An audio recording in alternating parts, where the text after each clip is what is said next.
But anyone who provides value to someone is never going to be out of a job. Okay? Someone who provides value to someone is never going to be out of a job. There are just some things that AI, the internet, cannot replace. Well, hello, everybody. So first and foremost, I want to thank everyone for taking their time out of their day to sit down and have this conversation. And that's really what it's going to be, because what I want you to know, so before we even get into the nitty gritty of everything, this is geared towards new agents. So if you're new in the business, you're just about to get started. Now, here's the thing. What I want to tell you is this. If you are here with us live, go ahead and type any questions that you might have in the chat. I'll take a little peek every once in a while, see if there's any conversation questions that are going to be good for us to touch on as we are moving through the material. But really, who I'm speaking to right now is anyone that is live, live, of course, with me, but anyone that is new to the business. So we're going to be talking about some rudimentary things. And what I'm going to do is this. I'm going to talk about this in two different aspects. We're going to talk about it in the emotional side of things, right? Because there is an emotional charge to this. And I think that's where people see a lot of the potential fear that's coming up, the potential anger towards how NAR might have handled this.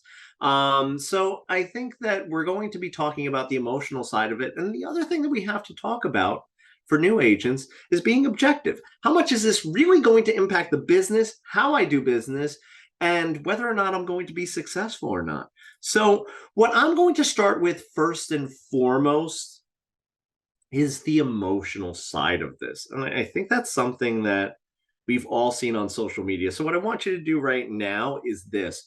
I want you to type in the chat, is there anything that you've seen on social media that has been emotionally charged? And I'll start with a couple of things that I notice in talking about the settlements and in talking in different groups and even live, not even on social media. A lot of the things that I've heard is that NAR failed us. NAR really dropped the ball here. So who here has heard that? Type it in the chat. Let me know if that's something that you've heard, if that's some sentiments that you've heard from agents that are in the business, brokers that you might be interviewing with. And I want to talk to that first. Okay. Robin said, yeah, I've heard exactly that it's a situation where NAR failed us. And let me just say this. NAR was put in a really, really, really precarious situation. Okay. They were put in a situation where they're being attacked. Basically, and this is the emotional side of it, is a lot of real estate agents take this very personally. Okay. This is something that they put a lot of emotion, a lot of heart into this. And NAR was sued. A lot of the large brokerages were sued. But what happened was these agents felt personally attacked. I mean, imagine you work in a business where you put your heart and soul into it. You're helping a lot of these families get into homes, and you're putting, again, your heart and soul into this. It's a situation where when the integrity of your business is being questioned as to how you do business, and basically you hear people, if you've seen transcripts go up about the trial, they refer to NAR as the cartel. I mean, there are a lot of agents who felt a certain way about that. And I'll tell you this, I did too. It was really emotionally charged because, again, NAR, they were the last ones to hold out and potentially go to appeal. So what happened was, when NAR said publicly after they lost that they're going to appeal and they're going to fight to the death, what happened was they were our bastion. A lot of us kind of said, yeah, stick it to them, let's go out there and let's get a W for the real estate industry. And when they settled, or had this proposed settlement, because here's the thing too, just let me just say this, because you might have heard several different things, and we're still talking about the emotional side. NAR has a proposed settlement out there, so it's likely to go the way that it's going to go. A lot of these rules, a lot of these things that we're going to see proposed are going to be, in some manner, shape, or form, what is going to be our new world post July, okay? Or let's just say, Q3, Q4, right? So what happens is this. NAR was one of the last ones, the last major one to hold out and to say, okay, we're going to fight for you to the death. And then they put out this proposed settlement. So you have to understand how agents in the industry feel. They feel really, really, really like they lost. They got deflated. Someone said to appeal, NAR would have had to have posted bonds for $5 billion, which would have bankrupted them. So that's going to be something I talk about in the objective side. Okay, when we're trying to be not emotionally charged, I think that is going to be the logical appeal. And here's the thing, I'll touch on that in a little bit, but I really still want to stay on that emotional track, because I think that, as I've said, you really have to split it into those two things. So a lot of things that you're hearing right now is that people want to leave NAR because they kind of just rolled over and kind of sold us out. That's something that is the narrative. And I will say this, I get that feeling. I don't think that that's something that's lost on me. I've been a realtor, I've been a broker, and I've been a coach, a mentor, and a trainer for 20 years. Okay. I feel that. I definitely get that. And I also will tell you this, there are some people that you want to be listening to right now that are talking about the settlement. Two people in particular that really have tackled it, James Dwiggins and Keith Robinson. Those are two people that, if you haven't watched Real Estate Unfiltered, Real Estate Insiders Unfiltered podcast, I really do suggest you check that out, because they've been really tracking these settlements a lot. And I think that they tackle that balance of emotion versus being objective. They just had one yesterday where the president of NAR was speaking. So who has watched some of these videos where you've seen the president of NAR speaking in a more buttoned up way? And also, too, he's been doing basically like a podcast tour. So if you've watched some of them, type in the chat what you think about your opinion of the NAR president, Kevin Sears. Because I will tell you this, I truly believe, and this is just me licking my fingers, sticking it up in the air, and kind of telling you what I think. I think he's doing as good a job as possible with coming in the fall and then basically being thrown into this. And he's getting in front of it as much as possible, being on various podcasts. So if you type in Kevin Sears, spelt just like the department store, you will be able to find probably some really good podcast shorts and things that he's trying to do to communicate. So on an emotional standpoint, I think that he does get the situation that we were faced with. Now, let's talk about the objective. Let's talk about, looking at this pragmatically. Okay. So Ryan said, I listened to the Unfiltered podcast today with Kevin Sears. So what did you think of that one? I thought, again, and I'll speak to you, Ryan, specifically because you just mentioned it in the chat. Do you feel that my take is right on that I have a really good kind of barometer as to how that conversation went? I think that Kevin really did have a good conversation with Uncle Keith and James Dwiggins. So I have to prop them up. They're probably two of my favorite individuals in the industry.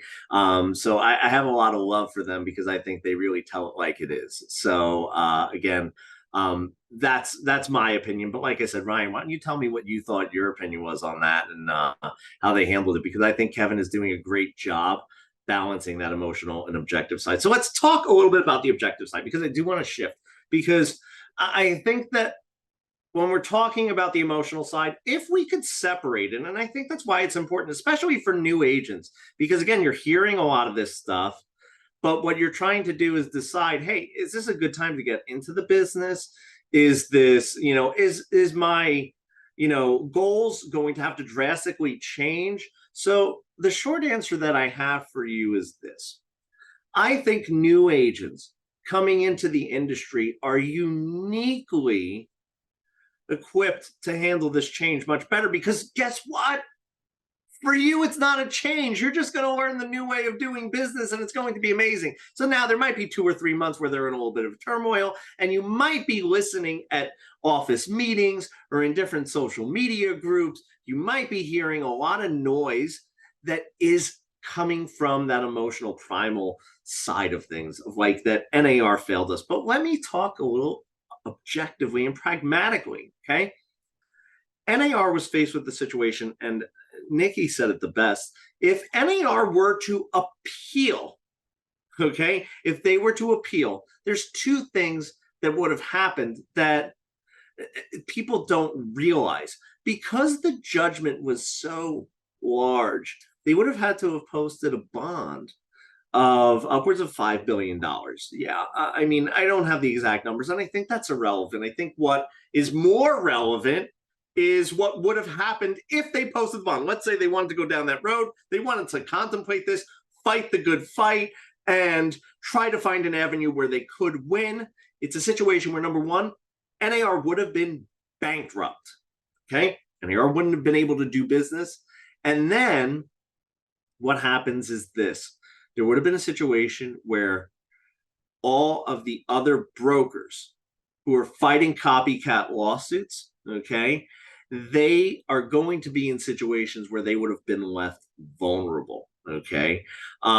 So it's a situation where I think that NAR leadership was not in a position where they could leverage their position at all. Like, I think that they were at a point where they wanted to continue to be able to do business and serve their members, because they don't want to create a vacuum in the real estate industry, because NAR does some really good things. And let me just say this, because again, I'm putting on my pragmatic hat.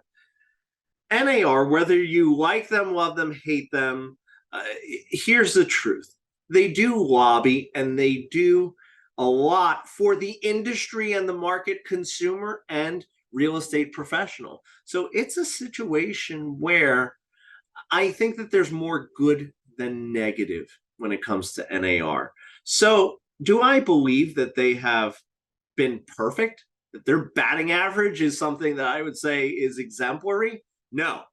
No, and I think that we need to fix things from the inside. I think that we need to actually get to a point where we're making these suggestions to leadership, and they're listening, and they're actually taking action on the changes that need to be made. So again, do I think that they did the right thing in regards to the settlement? I think that they should have settled sooner, but I think that after losing the case and being faced with the potential issues that they were faced with, it was the best outcome that you possibly could have had, okay? So I think that NAR did the right thing in making sure that their doors stay open, and that they protected those brokers that were potentially liable. And something else that I want to say that hasn't happened, that could have happened, is the plaintiffs went after brokerages and NAR. There was nothing preventing them from coming after individual agents. That's a road that they didn't go down. But now with NAR's action that they took in getting a proposed settlement out there, that actually protects all of its members. So if you are someone who has heard, I don't want to be a member of NAR, I don't want to be involved with NAR, my challenge to you is this. I think that you really should look at staying a member and being a member, because they created the best possible outcome for us in this proposed settlement. So that's my emotional side, my pragmatic side. Okay, so now let's talk about getting some clarity on new agents coming into the business. So again, there's a lot of you who are new agents, because that's who I primarily talk to with my expertise, is people coming into the business and getting started. So I really want to talk to you. And if you are a broker listening to this, I want you to be able to articulate this to your new agents coming in, and anyone who might be interested in starting in the business. I want to repeat myself. I think that new agents are uniquely positioned for success because you're just going to do it the way that is going to be the new lay of the land. If there's buyer agent agreements that need to be signed, if there's state specific ones. And here's the thing, as far as what that's going to be, let's wait, let's see what that is, because some of your states will have state specific things that they will make law. There's some that already have them. So you might be in a state where you're listening to this and go, we sign buyer agency agreements all the time. And you might be in a state where that is just not the practice. What I will tell you is this, there probably will be more state legislatures coming down with laws that are going to create a more clear outline for us. And here's the thing. Really, all they have done is made the buyer agent commission another line item on the contract. So what happens is this, you're going to sit there and say, okay, there's not a blanket offer on the MLS. And let me explain that to the new agents, because again, this webinar is really geared towards newbies. So when we say a blanket offer, what traditionally has happened in the past is there was a field on the MLS. So you would pull up the MLS sheet for 123 Main Street. And on that, it would say, we're going to give, 3%, 4%, 5%, any number there to a buyer's agent who would come in and bring a potential buyer. Okay. So here's the thing, whether you were a good buyer's agent, an awful buyer's agent, a great buyer's agent, the best buyer's agent that has ever buyer's agent in the entire world, you were getting whatever that blanket compensation was. So now, basically what they've done in saying, we're not going to have a blanket compensation here, it allows, in my opinion, better buyer's agents to charge potentially more. And then people who maybe feel like they want to cut services or they want to not give as much value. And here's the thing, there's going to be places in the market for brokerages to do just that. Hey, we'll just walk you through the walkthrough and do limited services. You could charge less and maybe there would be more people, a bigger pool of buyers that might want services like that, or they might go to the Mercedes-Benz. It's going to do all these things and then some and pay more for that. So really, what does this open the doors up for us to do? Basically, we just have a new line item that is going to be negotiated in the commission in that back and forth with the buyer and the seller. And some people have a fear, okay?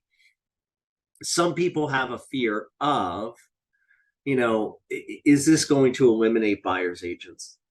Is this going to reduce buyer's agents in the industry? Let me say this unequivocally. No. Buyer's agents aren't going to be gone. Why? Because what happens is this, and this is truly my thought, my opinion, but anyone who provides value to someone is never going to be out of a job. Okay? Someone who provides value to someone is never going to be out of a job.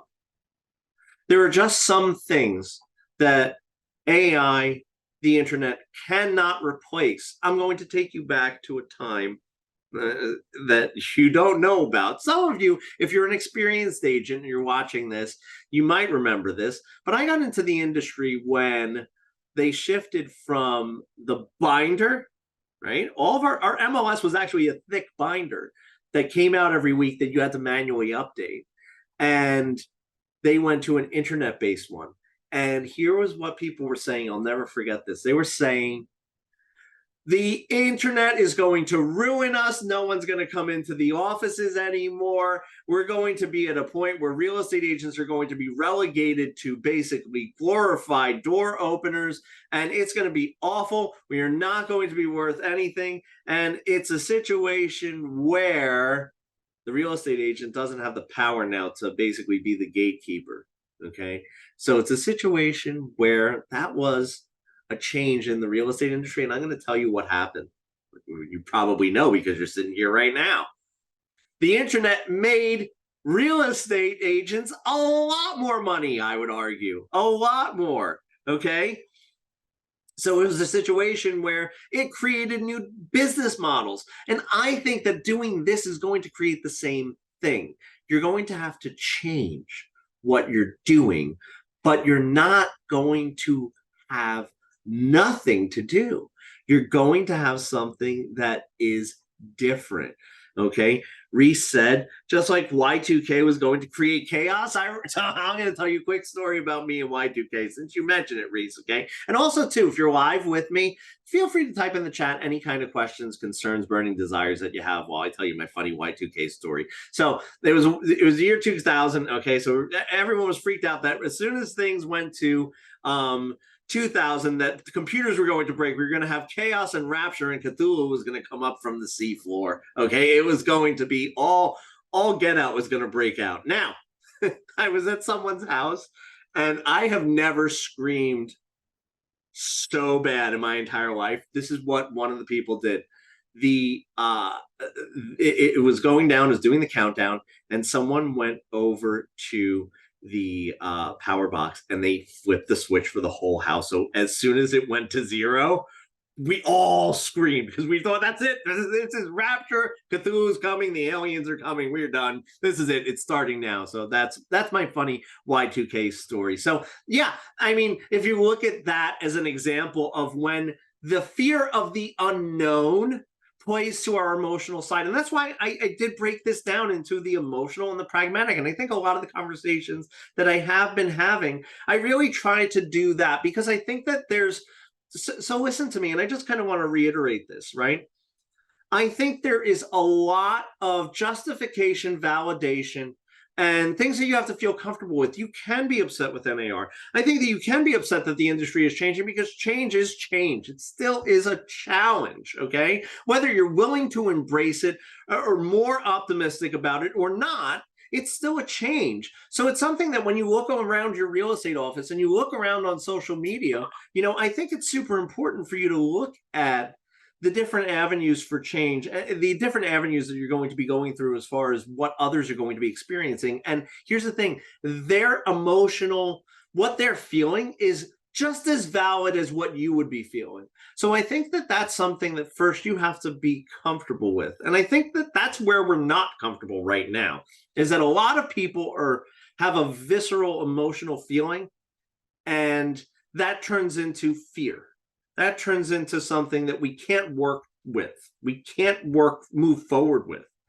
And then you talk about the pragmatic side. And I think that our industry has seen so much change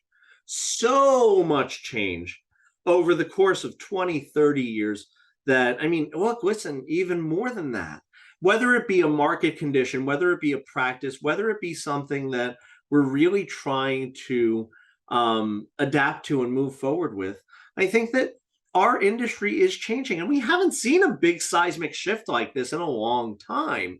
So other than the internet and changing the way we did business then, I think this is the first time that we're really seeing a seismic shift in change. So my suggestion, listen to a lot of the great folks out there that are sending a clear message to you. Listen to Kevin Sears. Like I said, whether you like NAR or you don't, I think you should be in NAR. Again, I have my own concerns. If this was a 3-hour webinar, I could really go into the nitty gritty about what I think that where I think they went wrong in the case, where I think they went right, and what I think could have been their path to victory. Listen, hindsight's 2022, right? So when I play armchair lawyer, one batting average 1,000. Okay, it's a situation where it's going to be a home run every time. So I think that's also too something that we have to take into consideration, and I try to do that when I'm doing my more deeper dives. So what I'm going to tell you is this: it's a situation where I want you to know that this change is going to be good, and I want you to stick with NAR as much as you could stomach, because I think that we can't, if we abandon them as agents right now, I think that that's definitely not the right move, because they made moves to protect us. So I think that sticking with NAR for the near future, listen, my thought might change as they have created somewhat of a vacuum. There is new associations that are cropping up, new ways of thinking. Okay. So I do think that in the future, I might have my opinion be totally different. But for right now, where we are, I think that it is really super important to be a member of NAR and to basically say, you know what? When the changes become official, when things come out that are going to be actual changes in my local MLS, and I'm going to have my state legislature come down from the hilltop and basically say, okay, here are the mandatory forms, or here are not the mandatory forms. You could use NARs, you could use your local associations. They're going to be working with you. So have faith in the systems that you're not alone. And also come back here to Lab Coat, because I'm going to be doing another one of these in a month. And guess what? I might make this a monthly series where I give you my updated opinion and we talk about that emotional versus that pragmatic. So if you do have any other questions before we wrap up, feel free to type it in the chat, because I'd be more than happy to answer it live. And again, I think that something you should be doing is watching Kevin Sears, Real Estate Insiders Unfiltered, Uncle Keith, James Dwiggins. They've been out there doing some real great work, and they have been doing it for a long time. So I definitely suggest them. There's a couple of others that have been absolutely fantastic too. I just saw Kevin Sears do a sit down with a gentleman on YouTube. I forget their name, so I apologize. But like I said, if you basically get yourself to a point where you do a search, I think it's going to be a situation where that really is going to be the best thing. So let me just take a look at some of the questions that have come in. There's a longer one here from Ryan. Let me see. How far a step is it for buyers saying my agent commission? Let me see. How far is it for buyer's agent? I'm just reading this. Bear with me. My ADHD is going to get me to get through this. I know it will. So where's the pay my agent? I will go directly to listing. So here's the thing. You ready? It's a situation where the question, I'm going to summarize, I'm going to paraphrase, like the main question, and this is probably going to be another topic, and I'm going to say that I might kick this to next month to really go deep dive into this. And the question was, how would you handle, and I'm paraphrasing, how would you handle buyers going directly to the listing agent? So I'm going to give you my thoughts on this. Okay, because if a buyer is going directly to the listing agent, there's a couple of questions that I would ask you if you were one of the agents that I'm coaching. My first question is, how well of a relationship do you have with the buyer? Have you earned the right to ask for a sit down? Because there's two things that could come out of this. Okay, number one, they're going to go to the listing agent. Okay, number two, they're going to find a way to work with you. Now, either way, you have an opportunity to make money. So let's talk about the one where they're going directly to the listing agent. And this is what I really focus on. So every top agent that I work with, every single top agent that I work with has a deal from their sphere in their pipeline at all times.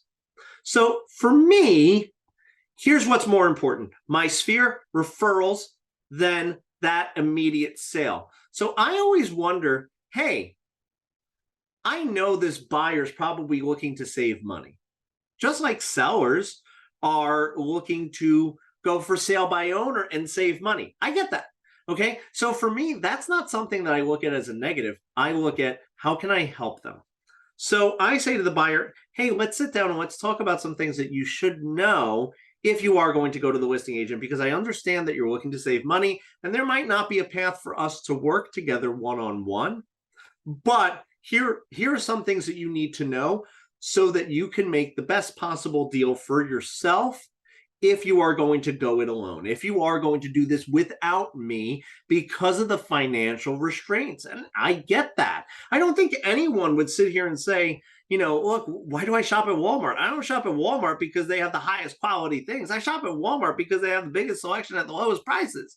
Okay. There's a reason why people do things. And sometimes it is a value thing, or it is a financial constraint. So what you want to do is this: you want to say, how far can I take them without being directly involved, right? How can I help them, and how can I build a relationship with them where I follow up with them and I create a really good experience so that I can guarantee myself every one of their referrals? So that's what I'm doing with a buyer who's looking to go ahead and potentially go directly to the listing agent. I'm sitting down, having a conversation with them and seeing how I can help them, how I can work with them so that I potentially get that referral income in. Because again, that one sale is not the most important thing. It's the people that they have on their friends list, Facebook, that they're saying, oh, you got to go to Stu, because guess what? Even when I didn't work directly with him, he helped me answer some questions that I had, and he was an absolute gem. You got to work with him. So guess what? Someone who is more financially stable that might be able to pay the buyer's agent commission then, or might be selling their home, okay, there's someone who can work with you. So I'll take one more question, and then what I'm going to do is wrap it up, because otherwise, I could probably sit here for, forever, because I could fill space with words. So as new agents dealing with the buyer, what do we do? How do we handle the commission? Is that something that we negotiate with the listing agent or buyer? You should be doing it directly with the buyer. So I'll keep this really short and simple. As a new agent, what I say, and this is the simplest concept, you're going to be listing buyers, right? Because here's the thing, how you work with sellers is super, super simple, straightforward, right? You go, you do a listing presentation, you give your value proposition, right? And then you say to them, here's all the things that I could do for you for this price. Boom. It's no different with the buyer now. So now you're going to be saying, here's what I could do for you for this price. And because we're negotiating this as a line item, I could potentially offset that with you by asking the seller to do this, okay? Asking the seller to roll this into the purchase price, which is basically what they have been doing for many, many years. So that's why I'm saying to you, there is a lot of things that will actually really not change. So with that being said, I think that you asked me some great questions in there, and I wish that I could get to all of them. But what I will tell you is this: check out Lab Coat Agents, because there's a lot more webinars coming up. I'm sure there's going to be a lot more topics on this that we'll be talking about it in more depth, as well as talking about it with different sides, different angles from people who have different experiences. But I'm definitely going to be back here in a month. I know that I think Tristan's going to join me on that one. So that's going to be awesome, amazing, fantastic. So what I want to tell you is this: everyone, thank you so much for coming in. Keep an eye out for more webinars, and I'll see you guys real soon.